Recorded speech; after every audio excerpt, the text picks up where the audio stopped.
I'm Jennifer Smith. And I'm Melva Jones. And we are Women's Health in Black and White. And we have Candace with us again. Candace talked to us about infertility, and we kept her here. We kidnapped her. Now she's going to talk to us about PCOS, which is Polycystic Ovarian Syndrome, a problem that is prevalent and a huge factor in infertility. So help us out. What is PCOS about? All right. So PCOS is polycystic ovarian disease or syndrome, is a hormonal imbalance. And so basically what I tell my patients is to be diagnosed with polycystic ovaries, you have to meet 2 out of 3 criteria, and it's the Rotterdam criteria. So the first one is ultrasound. So you don't always have to have the ultrasound that shows polycystic ovaries, but it's one of the 2 out of the 3 that you can meet for the criteria. The second one is irregular cycles. So when people think irregular cycles, a lot of times they think, I skip months of periods. Well, that's true, but a lot of times it's, hey, my periods come every 40 days. They're starting to get longer and longer, or they're coming every 6 weeks. So that's irregular. And I hear a lot of times patients say, well, that's regular for me. I'm like, but that's not regular. Ideally our periods should be about every 28 days. So the closer we can get to that, the better. When you fall out of that range, typically there's something going on, one way or the other. There's something going on. So, so that's one of the things I always ask my patients, like, how often do you have a period? And if they're like, it's about 35, 40 days, or I skip months sometimes, that's a big red flag to me that there's something that's probably going on hormonally. And typically they say, I was put on birth control when I was 16, 17 because my periods were always irregular. And of course, it's important to say, okay, well, how old were you when you started your period? Because the first couple of years of starting a period, it's normal. Yeah, it's normal to be irregular. But after that, it's really not. It should be clockwork. It should be every 28 days. So if they're telling me that, then I'm like, okay, that's one red flag for sure. The third component of the Rotterdam criteria is elevated testosterone signs. Well, it could be lab value of your testosterone being elevated, but also signs of elevated testosterone. So that's unwanted hair growth and acne, oily skin, other signs of PCOS that go along with that. You're going to see a lot of skin tags. It can be around your neck, under your arms. It's just multiple skin tags. Like flesh-colored warts. Right. Darkening around the neck, or in the inner thighs, underarms. That's one big sign too. Male pattern baldness is one as well. So, yeah, I know. Difficulty losing weight. That's it. They're like, I tried everything to lose weight. I've exercised. I've eaten right. I don't know what's going on. Also, a sudden increase in weight. Like, I'll have patients that have said, I've gained 30 pounds in a month, and I haven't done anything different. And you can see it when they come in. You're like, wow, okay, something's definitely going on. That's a huge red flag to me. So that's related to those hormone levels too, and insulin resistance that we're going to talk about. So those are, typically when I'm seeing a patient, I can look at them and know what's going on before I even do any blood work. Right. Yeah. And I talk to them about it, and I say, I think I know what it is, but I want to get blood work in an ultrasound. Let's confirm it, and let's see where you are, because it's various levels of it too. Yeah. So how you manage that will be different too. The diagnostic testing for PCOS, ultrasound, of course, like I said, you may or may not have polycystic ovaries, visually on ultrasound. Typically, especially if you have someone in their late 20s, early 30s, their ovaries are larger because they've had this history for a long time and didn't know it, and they haven't ovulated every month, and so they're kind of hoarding those eggs in there. So that it's kind of like fertility preservation a little bit. That's kind of the way I describe it, but it's still not effective because you're not ovulating every month, so there's still a problem there. Hormone levels, check testosterone, ovulation, or your ovarian function.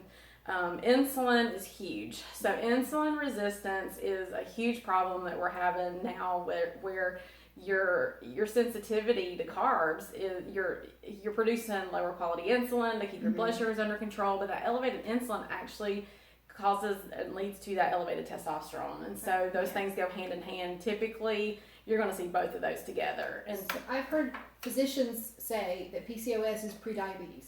Yes, absolutely. And there is a kind of a timeline continuum from normal to diabetes. And I think a lot of times, and I've heard this from providers myself, even when I was in school, is you either have it or you don't. I'm like, that's not true. You don't just wake up overnight and you have diabetes. Right. It's a progression of normal to, I have reactive hypoglycemia. You'll hear a lot of patients say, well, I have hypoglycemia, my blood sugar drops, and that's a huge red flag. Yeah, it's absolutely a red flag. So that means that, you have to eat smaller meals, because if not, your blood sugar is going to drop. And so, but also what happens when you eat something really high in sugar? Like, does your sugar drop 2 or 3 hours later? Do you feel like you're going to pass out? Those kind of things. Up to insulin is just steadily creeping up, and then that's when you start seeing more of a weight gain issue, and it's harder to lose weight. But then, of course, you're at the diabetes range and pre-diabetes range, and then that's medications, insulin, stuff like that. So it's not just that it happens overnight; it just does not do that. Right. So, but I've heard that that some providers have said insulin resistance isn't a thing. I'm like, it is a thing. I mean, I see it. I know. I mean, I look at what people eat and what time frame and what levels are, and I'm seeing it younger and younger. I'm seeing a lot of teenagers, 15, 16 years old, who are already pre-diabetics. Yeah. I mean, and we're seeing a lot of OB patients who are gestational diabetics at like 18, 19 years old. And so this is huge. This is a huge problem. And so, we're not doing our patients any favors if we're just slapping birth control pills on them because they're having a regular cycle. So it does not take long to check hormone levels and have them follow up, and let's go over it and let's figure out what's going on and lead them in the right track as far as their health. Because it's not just right now. We got to think about when they are ready to have babies, and then we have to think about their future health. So, those are things we have to look at. So management, it depends on what your current fertility desires are. So I see a lot of patients that want to have babies, and some that they're not ready to have babies, but they're already having issues with their cycles. But so if you're not ready to have a baby, but you want, you've got something going on hormonally, we need to take care of that, because slapping a birth control pill on is not going to help what's going on hormonally or metabolically. So it's a big thing. Absolutely. It will help regulate your cycles, but it's more of you're having a withdrawal bleed. It's like you're bleeding, but it's not a real period. So if that makes sense. Nutrition is huge. Nutrition, cutting the junk out of your diet, cutting out the sugary beverages out of your diet. I mean, I hear patients all the time, they drink juice all day long. They drink sodas and sweet tea and Gatorade or Powerade. I think that's healthy. Yes, and it's just full of sugar. And their diet their food may not actually be that bad, but they're just pumping themselves through with sugar all the time.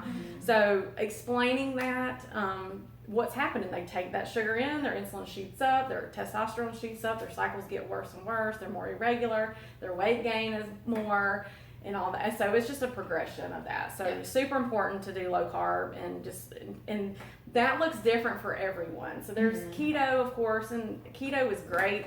Again, it works great, but for some people it's just not lifelong changes. They can't do it. But so learning what your body responds to. A lot of times I have my patients check their blood sugars, keep a food diary.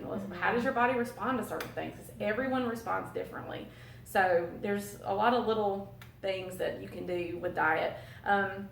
Metformin is a diabetic medication, but we use it a lot in PCOS to help lower insulin levels. And it's one that I do like to use, especially for women who are trying to get pregnant.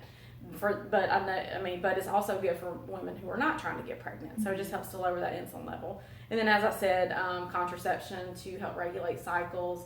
And then there's a medication called spironolactone. It's actually a testosterone blocker, and you can use that too to help with unwanted hair growth and all that. I don't typically jump to that. A lot of times with metformin and diet changes, those symptoms will get better. But I will prescribe that. But you cannot take spironolactone if you're not on birth control, because it causes birth defects. Yes, absolutely. So, now if you desire fertility, it's a little bit different. Diet across the board again. You want to do low carb.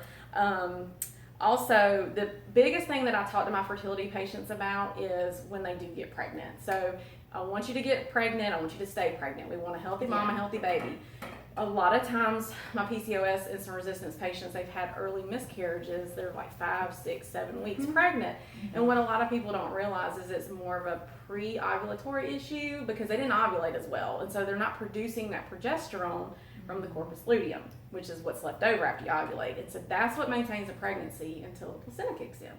So we want to optimize ovulation by regulating those hormones, and so they're going to ovulate better, and that will decrease their risk for miscarriage. Now, of course, there's other reasons why someone could have a miscarriage, and so we try to work with what we can work with to help prevent that. Yeah. So also trying to do a lower carb diet while you're pregnant is important in general, because it will help decrease your risk for gestational diabetes. Because if you already have insulin resistance and PCOS, you are at increased risk for gestational diabetes. So, so that's and then when you do your glucose test, I mean, I will say I'm not a PCOS patient, but I was morbidly obese when I got pregnant both times. I have a really strong family history of diabetes. I put myself on the diabetic diet before conception. I lost 46 pounds pregnant with the first kid. I lost 37 pounds pregnant with the second kid. And my 1 hour glucoses were in the 70s both times. Yeah. So it works. If I could eat that way all the time. Yeah, exactly. I would be very, very healthy. It works. It definitely works.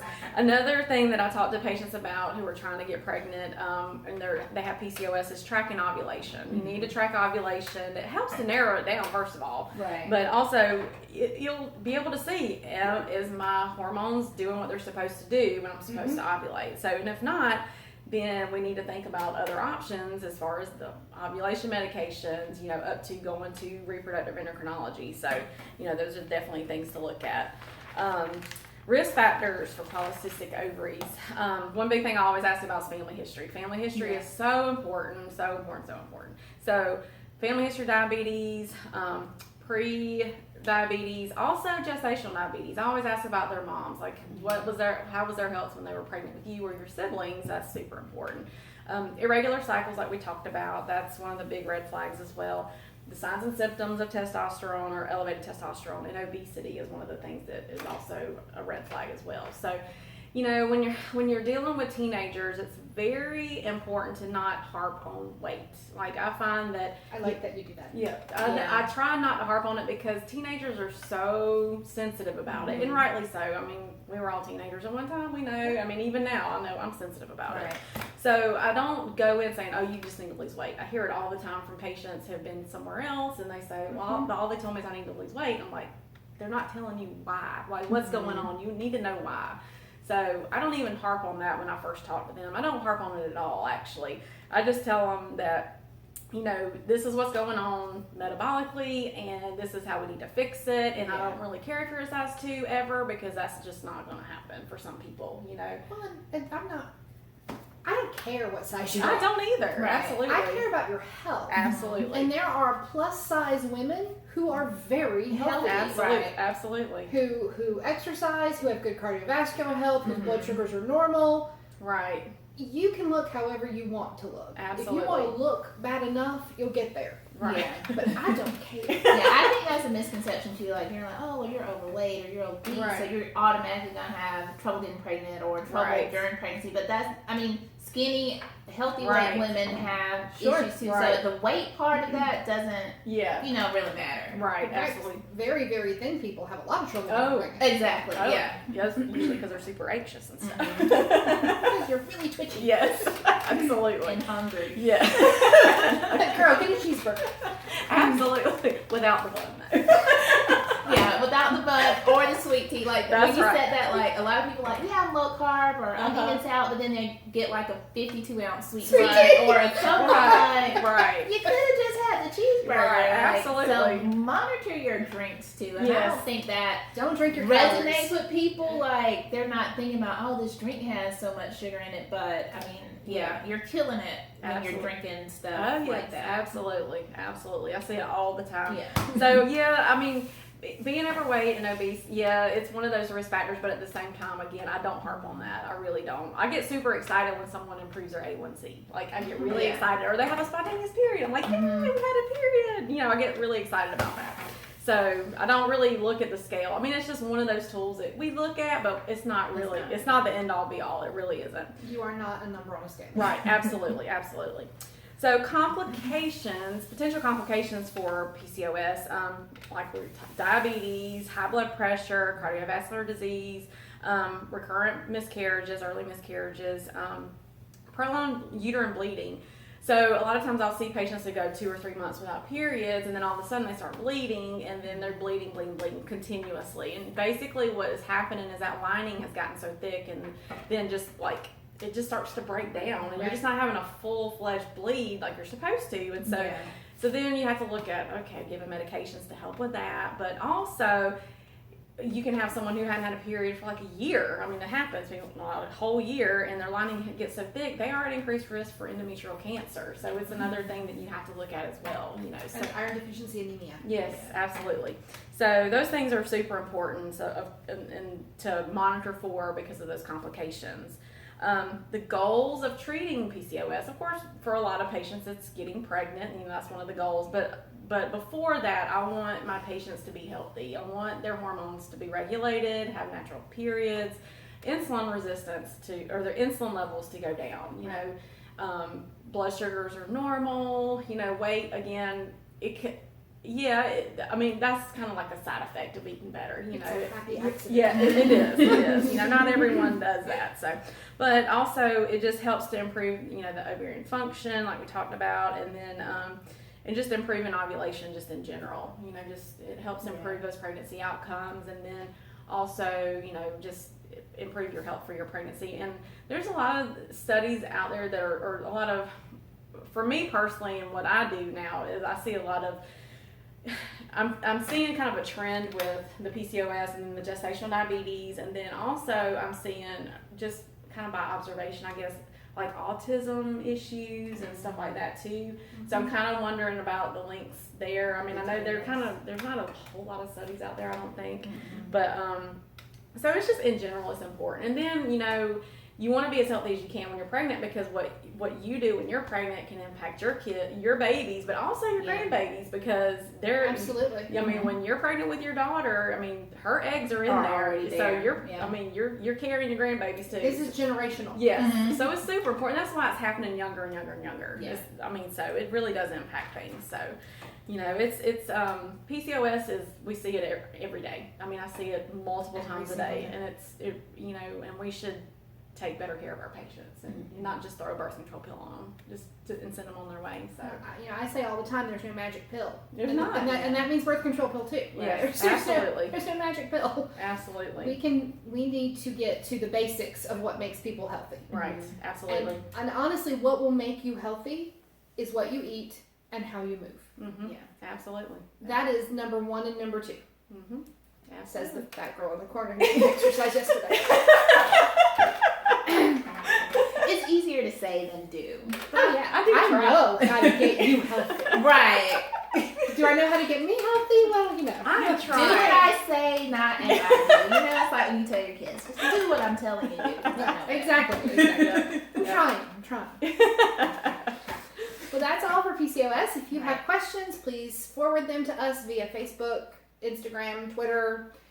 Stay around, hang out for our podcast Afterglow. We're going to do some interesting stuff coming soon, I hope. Be sure you're tuning in the next few weeks, and we'll have some good stuff coming. If you have a topic we haven't covered and you really want to see us do it, let us know. We're interested, and we want to be responsive to you guys. Right. And we want you to have the best health that you can. Bye. Bye. Bye.